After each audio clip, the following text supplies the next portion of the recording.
Siyam na matataas na opisyal ng militar, kabilang isang miyembro ng Politburo ay pinatalsik sa gitna ng anti-corruption drive, kapalpakan sa kampanya nito sa South China Sea at ang bigong takutin at kontrolin ng Taiwan ni Xi Jinping ilang araw bago ang isang pangunahing pulong ng Partido Komunista sa isang hindi pa nagagawang hakbang na nagdulot ng shockwaves at kahihiyan sa pampolitika at militar na establishmento ng China. Pinatalsik ng Chinese Communist Party ang siyam na nangungunang general mula sa People's Liberation Army sa kanilang Coast Guard, kabilang ang pangalawang pinakamataas na opisyal ng militar ng bansa noong October 17, 2025. Ang anunsyo na inihatid ng Ministry of Defense at mapalawak inulat ng mga outlet tulad ng Reuters at ng BBC People's Crackdown ay minarkahan ang isa sa pinakamalaking publication ng Liberation ng BBC. Ang pagpapatalsik ay darating ang araw bago ang isang pangunahing bulong ng Partido Komunista, ang ika-4 na plenom na nakatakdang magsimula sa October 20. Ang pinakakilala sa mga napatalsik ay si He Weidong,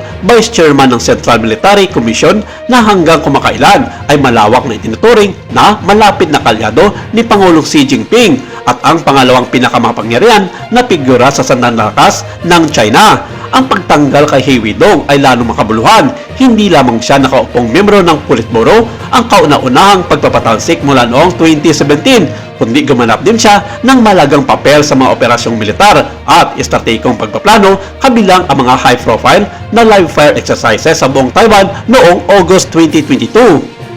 Ayon sa Reuters, ang kaugnayan niya kay Xi ay bumalik sa kanilang magkakapatong na panunungkulan sa Fujian at sa uling mga panahon ng Fujian kasama si Xi noon na nagsilbing matataas na opisyal ng probinsya. Sa tabi ni He Weidong, si Miao Hua ang dating nangungunang opisyal sa politika ng People's Liberation Army at isang miyembro ng CMC hanggang sa kanyang pagkakatanggal noong June 2025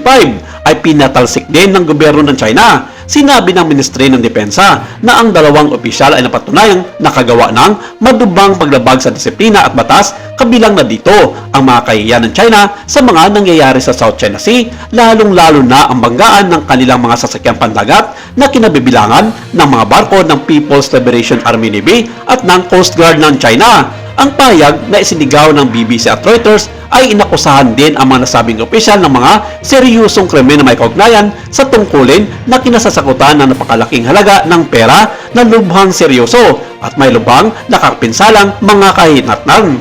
Binigyan din ng ministry na ang mga pagpapatalsik ay kumakatawan sa isang makabuluhang tagumpay sa kampanya sa pagpapabuti ng mga operasyon ng Chino sa South China Sea, kabilang na ang Taiwan at ang kontra-korupsyon ng partido at militar ng komunistang bansa ng China. Ang iba pang mga opisyal na tinanggal sa nasabing crackdown ay mula din sa hanay ng kanilang Coast Guard at Military Intelligence na may parehong kasong katiwalian at kapalpakan sa South China Sea, sa Taiwan at maging sa mga kaalyadong bansa tulad ng Amerika, Australia at ng iba pa. Ang timing ng crackdown ay imposibleng baliwalain. Dumating ang anunsyo sa bisperas ng ika-4 na plenom, isang kritikal na pagpupulong kung saan tatalakayin ng Committee Central ang plano sa pagpapaunlad ng ekonomiya ng China at pagboto sa mga bagong miyembro. Ang mga analyst na binanggit ng BBC ay nagbumungkahi na ang mga pagpapatalsik ay nagsilbi ng dalawang layunin. Ang mga ito ay dalawang pampublikong pagpapakita ng desisyon ni Xi Jinping na alisin ang katiwalian, ngunit isa ring kalkuladong hakbang upang pagsamahin ang kapangyarihan at tiyakin ang katapatan bago ang mga pangunahing desisyon ng tauhan. Ang pangalawa ay ang patuloy at konkretong mga plano sa unti-unting pagkontrol sa South China Sea mula sa mga bansang mayroon ding interest, ang nakatandang paglusob sa Taiwan at ang pagsuporta sa mga kalyado nitong bansa laban sa karibal nitong Amerika sa larangan ng militar at ekonomiya. Ang pagkawala ni He Weidong sa publiko mula noong March 2025 ay nagdulot ng espekulasyon tungkol sa kanyang kapalaran.